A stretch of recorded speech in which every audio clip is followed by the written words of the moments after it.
지금은 다 지고 없습니다마는 해마다 이맘때쯤이면 빠지지 않고 흘러나오는 국민 봄 노래가 있습니다. 우리 어르신들은 잘 모르실 수도 있는데 버스커의 그 벚꽃 엔딩이라는 노래가 그렇습니다. 봄바람 휘날리며 흩날리는 벚꽃잎이 울려 퍼질 이 거리를 우우 둘이 걸어요. 가사가 그렇게 시작되는데요. 아름다운 꽃길을 사랑하는 연인이 함께 걷고 싶은 마음을 노래하고 있습니다. 듣고만 있어도 가슴이 설레고요. 좋은 일이 있을 것 같습니다. 긴 겨울 끝에 찾아온 봄이라서 더 그런 것 같습니다. 그런데 과연 봄이 그렇기만 하겠습니까? 한 3인조 밴드가 부르는 잔인한 4월이라는 노래가 있습니다. 나 뭔가 있을 거라 생각했지만 아무것도 없는 나의 지금은 깊어만 가는 잔인한 계절. 봄이 오면 꽃들이 피어나듯 가슴 설레기엔 나이를 먹은 아이들에겐 갈 곳이 없어 봄빛은 푸른데. 2월에 대학을 졸업했어요. 그리고 이제 새로운 삶에 대한 기대와 꿈이 있어요. 그런데 정작 자신을 받아줄 보금자리가 없어서 꽃피는 이 계절에도 안타까워하는 우리 시대 청춘들의 그 고뇌를 읊조리고 있습니다. 어떤 죽음이 삶에게 말했다라는 책이 있어요. 한 종양내과 의사가 말기암 환자들을 치료하면서 겪은 이야기를 책으로 펴낸 건데, 이분 이야기에 따르면 그 암 환자들 가운데 젊은 청년들도 참 많다고 합니다. 암이 사람 나이를 가리겠습니까마는 한창 젊은 나이에 이 암과 싸우는 게 얼마나 힘든 일일까요? 그런데 이런 청년들 감사하게 그 암을 극복했는데도 또 다른 현실과 싸워야 한다고 합니다. 다름 아닌 취업이죠. 암을 이겨냈어도 먹고 살아야 되지 않겠습니까? 그래서 이곳저곳 이력서를 제출해 보지만 번번이 퇴짜를 맞는다는 거예요. 깨끗이 암이 치료됐다라는 그 의사의 소견서가 있는데도 기업들이 꺼려한다는 거죠. 그 힘든 암도 다 극복을 했는데, 그래서 그 어떤 일도 내가 다 감당할 수 있으리라 자신감에 두 주먹 불끈 쥐어 보는데, 막상 우리 사회는 그들을 받아줄 준비가 잘 안 돼 있는 거죠. 근데 여러분, 청춘들만 그렇겠습니까? 지난 2007년도 97세 일기로 세상을 떠난 피천득 시인이 있습니다. 90이 훨씬 넘은 나이에도 당신은 늘 푸른 5월을 살고 있다고 그렇게 노래했던 만년 청년이었습니다. 그런데 이미 또 작고하신 아동문학가 정채봉님이 이분과 대화를 나누는 것을 시로 담아낸 게 있어요. 먼저 그 정채봉 작가가 이 피천득 시인에게 말합니다. 선생님, 제 마음은 상처가 아물 날이 없습니다. 늘 아픔으로 눈물로 가득하다는 거죠. 그랬더니 피천득 시인이 이렇게 대답하더랍니다. 정 선생, 내가 내 마음을 꺼내 보여줄 수 없어서 그렇지 천사의 눈으로 보면 내 마음을 본다면 누더기 마음입니다. 누더기뿐이라는 거예요. 여러분, 100세 가까운 삶을 사는 것은 분명 자랑할 만한 일이죠. 하지만 그만큼 삶에 그 켜켜이 얼마나 많은 눈물이 있고 아픔이 있겠습니까? 그래서 정채봉 님이 백두산 그 천지에 올라서 시를 썼는데요, 참 마음에 와 닿습니다. 이렇게 웅장한 산도 이렇게 큰 눈물샘을 안고 있다는 것을 이제야 알았습니다 라고 말이죠. 시편 기자의 고백처럼 우리 인생의 연수 자랑은요, 수고와 슬픔밖에 없습니다. 이 말은 누구나 저마다의 마르지 않는 눈물샘이 있다는 거죠. 당연히 백두산처럼 시간이 흐르고 세월이 흐를수록 그 눈물샘은 깊고 넓어질 수밖에 없는 거예요. 바울도 그랬습니다. 적어도 다메섹으로 가는 그 길목에서 예수 그리스도를 만난 이후에 바울의 삶은 일대 전환이 일어났죠. 자신의 인생뿐만이 아니라 하나님 나라 역사에 있어서도 엄청난 분기점이 됩니다. 기껏해야 예루살렘과 유대에만 갇혀있던 이 바울의 삶이 복음과 함께 날개를 펼치게 되었어요. 겨자씨 같던 하나님 나라가 땅끝이라고 여겨졌던 스페인까지 이르게 되었습니다. 무엇보다 동방의 고요한 나라에 있는 저와 여러분들에게도 복음이 전해지고 예수 그리스도를 알게 됐어요. 그 이면에 바울의 역할이 컸겠죠. 과연 바울은 대사도가 맞습니다. 그래서 바울도 하나님께서 자기를 위하여 의의 면류관을 예비해 놓으셨다고 고백합니다. 그런데 그런 바울도 이 땅을 사는 동안에 특별히 예수 그리스도를 만나고 난 이후에도 여전히 마르지 않는 커다란 눈물샘이 있었어요. 그의 편지를 우리가 읽다 보면은 바울의 눈물이 무엇인지 그 아픔이 무엇인지 엿볼 수 있습니다. 그런데 오늘 고린도 후서에서는 아예 작정하고 고백합니다. 나는 한때 살 소망까지 끊어졌다고 고백해요. 심지어 사형 선고를 받았다라고도 고백합니다. 여러분 잘 몰라도 사형 선고를 받았다, 살 소망이 없다, 절망 아니겠습니까? 병원에서 말기암 선고를 받았어요. 살 수 있는 날이 한정돼 있어요. 이때 환자 자신도 그렇고 보호자도 절망하게 되죠. 여러분 그런데 중요한 것은요, 아무리 사형 선고를 받았어도 살 소망이 끊어졌다 할지라도 절망에 빠지느냐 빠지지 않느냐 이거는 별개의 문제예요. 아무리 그 눈물샘이 넓고 깊다 할지라도 내가 삶을 포기하느냐 포기하지 않느냐 이것은 별개의 문제라는 거예요. 그렇죠. 사형 선고 받는 것, 또 살 소망이 끊어졌다고 보이는 것 객관적일 수 있어요. 내가 선택할 수 있는 게 아니에요. 하지만 그것 때문에 내가 절망하느냐 하지 않느냐 이것은요 내가 선택할 수 있는 문제인 거죠. 바울이 그랬어요. 살 소망이 없어요. 사형 선고가 내려졌어요. 하지만 바울은 절망 속에 빠져 있지 않습니다. 오히려 그 절망이 희망의 시작이 되고 있어요. 어떻게 그럴 수 있었을까요? 오늘 우리 가운데도 봄꽃이 화려하게 피었는데도 여전히 절망의 터널을 지나고 있는 분들이 있어요. 어떻게 우리도 이런 절망스러운 현실이 희망이 될 수 있겠습니까? 가장 먼저 우리가 해야 될 일이 있는데요. 이런 절망의 현실을 인정하는 거예요. 그리고 고백하는 거예요. 한국 사람들이 잘 못하는 것 중에 하나가 자기의 그 감정이나 또 상태를 솔직하게 표현하지 못하는 거라는 거죠. 한국인의 의식 구조를 펴낸 이규태 씨에 의하면은 그 이유가 소위 말하는 은폐의식 때문이라고 합니다. 그래서 한국 사람들이 영어를 배울 때 제일 못하는 게 yes, no라고 하죠. 지금 배고프세요? 배고파요. 그런데 아니요. 괜찮아요. 그렇게 대답한다는 거예요. 많이 힘드시죠? 힘들어요. 죽을 것 같은데도 괜찮아요. 예. 왜 그럴까요? 무의식 속에 자신의 그런 감정을 숨기는 것이 미덕이라고 여겼기 때문이죠. 근데 여러분 과연 이게 건강한 모습일 수 있을까요? 아파요. 그래서 병원에 갔는데 아프다고 말해야 될 거 아니에요. 증상을 이야기해야 될 거 아니에요. 자기의 다친 그 환부를 드러내야 될 거 아니에요. 여러분 절망에서 헤어나올 수 있는 가장 우선적인 것, 지금 내가 처한 현실을 인정하는 겁니다. 내가 지금 어떤 상황에 처해 있는지, 그리고 이 상황을 솔직하게 고백하는 거예요. 쉽지 않죠.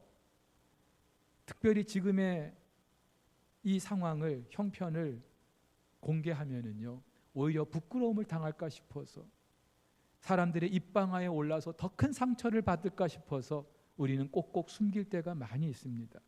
그래서 이런 때 사람들이 흔히 잠수를 탄다고 하지 않습니까? 전화기 꺼놓고 누구도 안 만나고. 근데 여러분 그러면 그럴수록 상태는 더 심각해지기 마련이고 결국은 손 쓸 수 없는 지경까지 이르게 되는 거예요. 목회자들도 이런 때 있어요. 힘들 때 있죠. 정말로 마음이 아플 때 많아요. 그런데 이런 걸 굳이 다른 사람에게 드러내고 싶지가 않아요. 그런데 선배 목회자들에 의하면은 그럴수록 더 주변의 목회자들을 만나라고, 만나서 그 아픈 이야기를 하고 또 나누다 보면은 그 절망의 감정이 치유될 수 있고 희망의 불씨를 발견할 수 있다는 거예요. 여러분, 실제로 전문가들에 따르면요, 이런 사람의 감정이 표현되지 않고 그대로 쌓이게 되면은 결국은 폭발하게 된다고 합니다. 주전자의 물이 끓고 있는데 그 뚜껑을 계속 닫아놓고 있으면 나중에는 끓어 넘치는 것과 똑같은 거예요.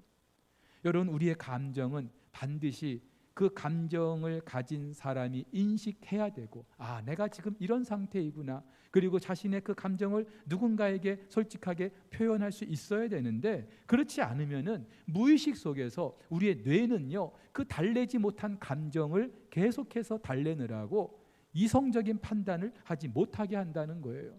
전문적인 용어로 편도체가 발달하면은 해마라는 것이 죽어버린다는 거죠. 결국 이렇게 억압된 우리의 감정은요, 스트레스가 되고요, 우리의 육신이 병을 들기도 하고 우리의 마음에 병이 생기기도 한다는 거죠. 어떻게 해야 될까요? 일단은 표현하는 거예요.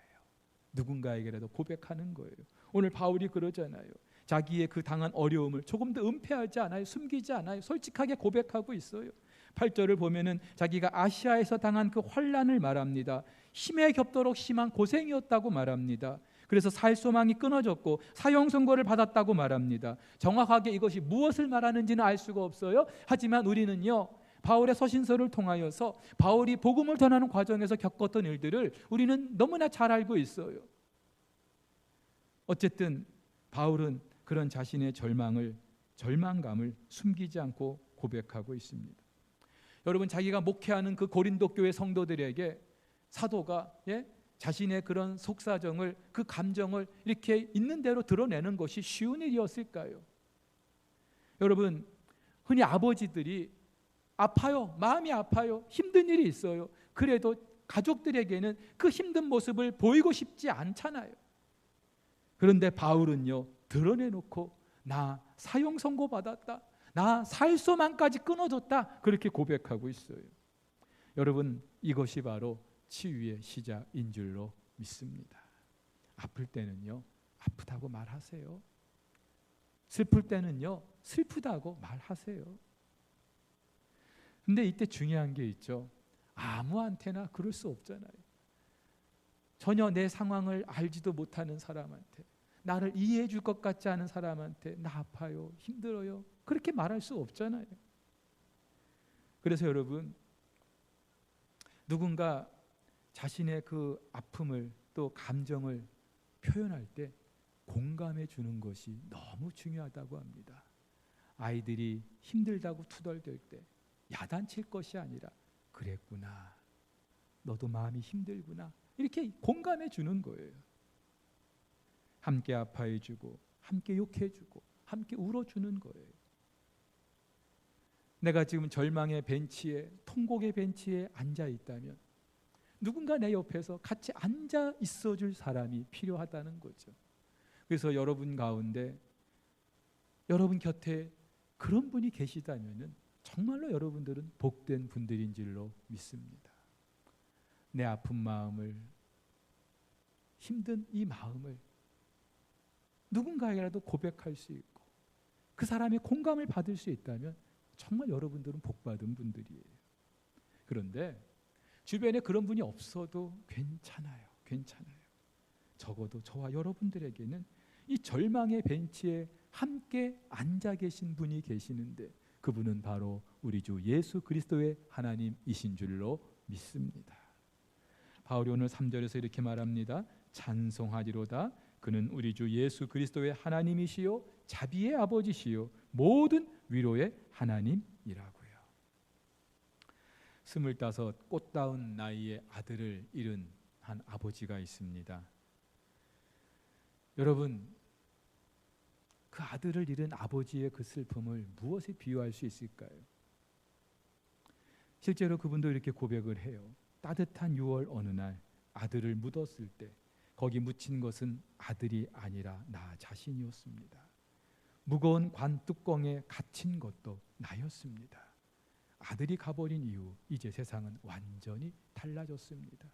나에게 이 세상은 더는 아름답게 보이지 않습니다. 라고 말이죠. 여러분이 아버지 그리스도인이에요. 그래서 장례를 치르면서 주변에서 그래도 아들이 천국에 있잖아요. 천국 가면 다시 만날 수 있잖아요. 아들이 하나님 품에 안겨 있잖아요. 그런 이야기들을 많이 들었겠죠. 근데 하나도 위로가 되지 않는다고요. 그렇죠. 무슨 말이 위로가 될 수 있겠어요? 그런데 이분이 시간이 지나면서 점점 그 슬픔을 이기게 됩니다. 세월이 약이어서가 아니라 그 절망의 벤치, 통곡할 수밖에 없는 그 벤치에 함께 앉아 계시는 그분을 만났기 때문이죠. 우리 하나님이시죠. 인간을 구원하시기 위해서 당신의 아들을 십자가에 내주신 그 하나님, 상처투성이인 그 아들을 바라보시는 아버지 그 하나님의 그 마음을, 죽어가는 그 아들을 바라보시면서 눈물을 흘리고 있는 그 하나님 아버지의 그 눈물을 이분이 보았던 거예요. 그분은요, 이분이 아들을 잃고 눈물로 앉아있는 그 통곡의 벤치에서 같이 말없이 앉아주고 계셨는데 그분도 아들을 잃은 분이셨거든요. 그래서 바울은 그 하나님을 일컬어서 우리 주 예수 그리스도의 하나님이라고 말합니다. 자비의 아버지라고 말합니다. 여기서 말하는 자비라는 단어, 히브리어로 번역하면은 긍휼이라는 말이에요. 라함이라는 단어인데 이 라함이라는 단어는 여인의 자궁을 말하는 거예요. 여인이 그 자궁 속의 생명을 귀히 여기고 불쌍히 여기고 어떻게 해서든지 지켜보려고 애쓰는 것처럼 하나님께서 당신의 백성들을 그렇듯 긍휼히 여기신다는 거예요. 그래서 그분은 위로의 하나님이라고 바울이 말하고 있어요. 한 목사님이 강도로 사랑하는 외동딸을 잃게 됐어요. 얼마나 충격이었을까요? 근데 우연한 기회에 역시나 비슷한 또래의 아들을 잃은 목사님을 만나게 됐어요. 그래서 그 목사님에게 여쭙다고 합니다. 목사님은 이제 남은 자녀가 몇이나 되세요? 예, 셋됩니다. 그러자 이 목사님이 그래도 많네요. 그렇게 대답을 했더라는 거예요. 자기는 하나밖에 없는 딸을 잃었기 때문에 하나를 잃어서도 셋이나 남은 그 목사님, 그래도 셋은 남았으니까 다행이네요. 그렇게 말했던 거죠. 그런데 그 목사님이 이렇게 답하더랍니다. 하나가 전부인걸요. 하나가 전부인걸요. 그렇죠. 아무리 아이들이 여럿 된다 할지라도 그 중에 하나를 잃어보세요. 부모는요, 전부를 잃은 거예요. 근데 우리 하나님도 그렇습니다.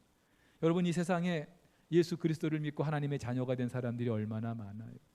근데 아무리 많아도 우리 한 사람 한 사람 하나님께는 전부인 줄 믿으시기를 바랍니다. 나 같은 사람이 어떻게 하나님 기억이나 하실까? 아니요. 하나님은요, 저와 여러분 한 사람 한 사람에게서 당신의 아들 예수 그리스도를 보고 계시는 줄 믿으시기를 바랍니다. 지난 2016년 미국 플로리다에서 음주운전 차에 치여서 한 남매가 죽는 일이 있었어요. 한꺼번에 두 아이를 잃은 그 부모의 마음은 또 오죽했겠습니까? 그런데 그 아이들이 죽던 날 아침에 그 딸아이가 엄마한테 그렇게 말했다는 거예요. 내가 죽으면 장기를 기증하고 싶어요. 아직 어린 딸이 무슨 생각이 있어서 그런 말을 했겠어요? 마치 자기의 죽음을 예상이라도 했던 것처럼 무심코 던진 말 한마디가 엄마에게 잊혀지지가 않는 거예요. 그래서 그 딸아이의 심장을 다른 아이에게 이식을 하게 됩니다. 비슷한 또래의 남자아이인데 나면서부터 선천적으로 심장 질환을 가지고 있었고, 그래서 매일매일 정말로 겨우겨우 생명을 유지하고 있었던 그런 아이인데 그 아이에게 심장을 이식하게 된 거예요. 여러분 보시는 사진은요, 그렇게 딸의 심장을 이식받은 소년의 그 가슴에 청진기를 대고 그 심장 소리를 듣고 있는 아버지를 찍은 거예요. 여러분, 그 심장 소리가 누구의 심장 소리일까요? 심장을 이식받은 이 남자아이, 피부색도 다르고 여러 가지로 낯설게 느껴지겠지만 그 아이의 심장 소리를 들으면서 그 아이가 과연 낯설게 여겨질까요? 여러분, 우리를 향한 하나님의 마음도 똑같은 줄로 믿습니다.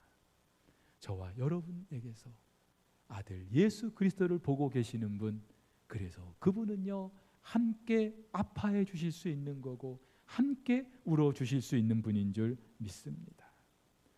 자, 그런데요, 슬픔과 그런 절망 속에서도 저와 여러분들의 위로를 받을 수 있는 진짜 이유가 있어요. 하나님은 당신의 독생자를 무덤의 권세에서, 사망의 권세에서 일으키셨기 때문이죠. 그리고 그 하나님은 저와 여러분들도 사망에서 건져 주시는 분인 줄 믿으시기를 바랍니다. 10절에 이렇게 말합니다. 그가 이같이 큰 사망에서 우리를 건지셨고 또 건지실 것이며 이후에도 건지시기를 그에게 바라노라. 큰 사망, 죽을 고비라는 거예요. 바울은 지나간 삶 속에서 그 죽을 고비에서 자기를 건져내신 하나님을 경험했어요. 그렇기 때문에 지금 살 소망이 끊어진 이 상황에서도 하나님께서 자기를 건져 주실 것을 믿고 있어요. 앞으로도 이 같은 일이 또 있다 한들 하나님께서 역시나 건져 주실 것을 믿고 있어요. 저와 여러분에게도 이런 경험이 있잖아요. 근데 여러분, 죽을 고비에서 살아난 경험이 없어도 괜찮아요. 이미 하나님께서는 저와 여러분을 죄와 사망의 그 권세에서 살려주신 줄 믿으시기를 바랍니다. 그렇기 때문에 우리의 육신이 죽는 한이 있다 할지라도 우리 주님 다시 오시는 그 영광의 날에 저와 여러분들을 다시 살게 해주실 줄 믿으시기를 바랍니다. 바울은 그래서요, 이미 죽은 자에 대한 슬픔 때문에 가득해 있는 그런 데살로니가 교회 성도들에게 이렇게 말해요. 주께서 호령과 천사장의 소리와 하나님의 나팔 소리로 친히 하늘로부터 강림하실 것인데 그리스도 안에서 죽은 자들이 먼저 일어나고 그 후에 우리 살아남은 자들도 그들과 함께 구름 속으로 끌어올려 공중에서 주를 영접하게 하시리니 그리하여 우리가 항상 주와 함께 있을 거라고요. 그러면서 마지막 어떻게 말합니까? 그러므로 이러한 말로 서로 위로하라고요. 이 땅에서 아무리 큰 슬픔을 겪었다 할지라도, 아무리 정말로 큰 아픔이 있다 할지라도 하나님께서 그 모든 아픔과 슬픔을 능히 상쇄시켜 주시는, 기쁨으로 바꿔주시는, 영광으로 바꿔주시는 그날이 우리에게는 분명히 있기 때문에 그것이 우리의 위로의 근거가 될 수 있다는 거예요. 여러분, 그런데 하나님께서는 당신이 자비의 아버지라는 그 사실, 위로의 하나님 되신다는 사실을 현실 속에서 어떻게 나타내 보이실까요? 바로 저와 여러분의 삶을 통해서입니다. 4절에서 바울은 이렇게 말하죠. 우리의 모든 환난 중에서 우리를 위로하사 우리로 하여금 하나님께 받는 위로로서 모든 환난 중에 있는 자들을 능히 위로하게 하시는 이시라고요. 그렇죠. 저와 여러분들이 큰 슬픔 가운데서, 아픔 가운데서 위로를 받았어요. 근데 하나님이 직접 찾아와 주셔서 우리를 위로하기도 하십니다만 반드시 누군가를 통해서 우리를 위로하시는데, 그래서 내가 치유가 되고 회복이 되었다면 하나님은 또 다른 위로받을 사람들을 위로하게 하신다는 거예요. 일명 상처 입은 치유자가 되는 것이죠. 여러분, 하나님의 일은 하나님이 하시는 줄 믿습니다. 그런데 하나님은 반드시 사람을 통하여 일하셔요. 룻기를 보면은요, 나오미와 룻이 모든 것 다 잃고 베들레헴에 돌아옵니다. 그런데 그때 누구 한 사람 그를 거들떠보지 않았다면 어떻게 되었을까요? 베들레헴은 떡집이에요. 근데 그 떡집이라고 일컫는 베들레헴에 왔는데도 마른 떡 한 조각 손에 쥐지 못했다면 과연 룻기가, 하나님의 헤세드가 흘러 넘치는 그런 성경이 될 수 있었을까요? 우리 주님이 말씀하셨어요. 수고하고 무거운 짐진 자들아 다 내게로 오라. 내가 너희를 쉬게 할 것이다. 그 말씀 붙들고 이 공동체에 왔는데 오히려 이 공동체에 와서 그 짐이 더 무거워진다면 어떻겠어요? 사랑하는 성도 여러분, 하나님의 날개 아래 쉼을 얻는 것은 하나님이 하시는 일입니다마는 사람을 통해서 그 일을 하시죠. 그래서 보아스가 룻에게 이렇게 말해요. 여호와께서 네 행한 일을 보응하시기를 원하며 이스라엘의 하나님 여호와께서 그 날개 아래 보호하심을 받으러 온 내게 온전한 상 주시기를 원하노라. 하나님도 알고 계셨죠. 보고 계셨죠. 이 룻이라는 여인이 모압 여인인데 시어머니 나오미를 따라서 그 어느 것 하나 의지할 것 없는 베들레헴 땅에 왔다는 사실. 그런데 왜 왔는지 알고 계시는 하나님께서 그 여인을 당신의 날개 아래 쉬게 하시는데 누구를 통해서요? 보아스를 통해서요. 하나님께서는 마찬가지로 저와 여러분을 통하여 누군가에게 하나님이 자비의 아버지 되심을, 위로의 하나님 되심을 나타내 보이시는 줄 믿으시기를 바랍니다. 대단한 일 아니에요.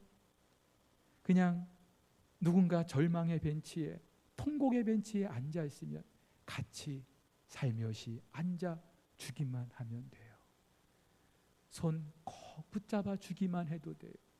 말없이 안아주기만 해도 돼요. 함께 울어주기만 해도 되는 거예요.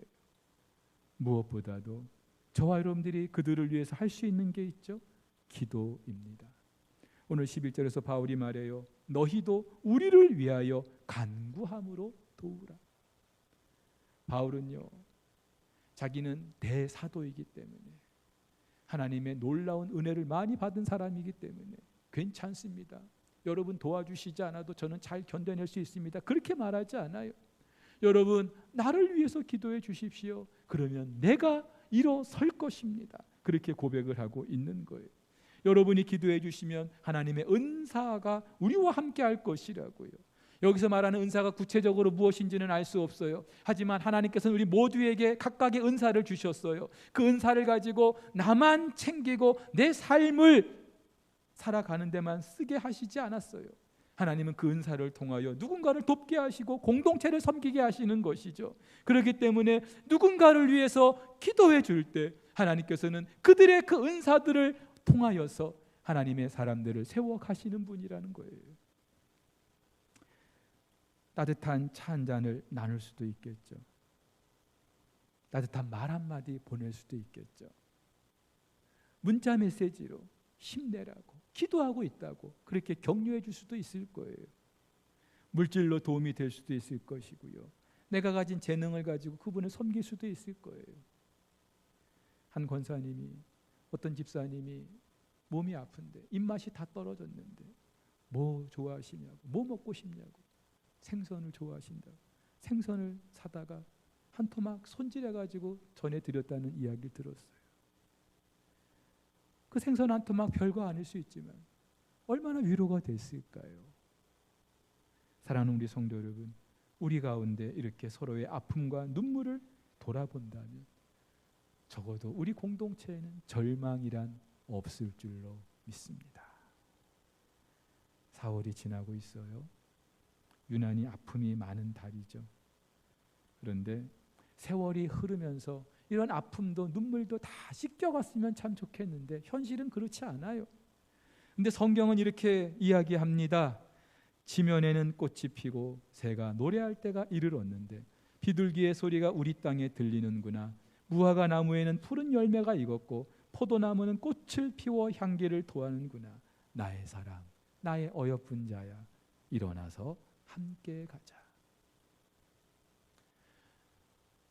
세상은 온통 절망스러운 소식뿐이에요. 마음을 아프게 하는 일들밖에 없어요. 다시 일어설 용기조차 나지 않아요. 근데 우리 주님이요, 우리의 손을 붙잡고 나랑 꽃 구경 갈래? 그렇게 말씀하시는 거예요. 얼마나 낭만적인 메시지입니까? 근데 이 말은요, 우리 주님만이 하실 수 있어요. 그래서 저와 여러분들 아무리 힘들고 어려운 시기, 절망과 슬픔의 시간이라 할지라도 나와 꽃 구경 가자 말씀하시는 주님의 손 붙잡고 이겨낼 수 있기를 주의 이름으로 축복합니다.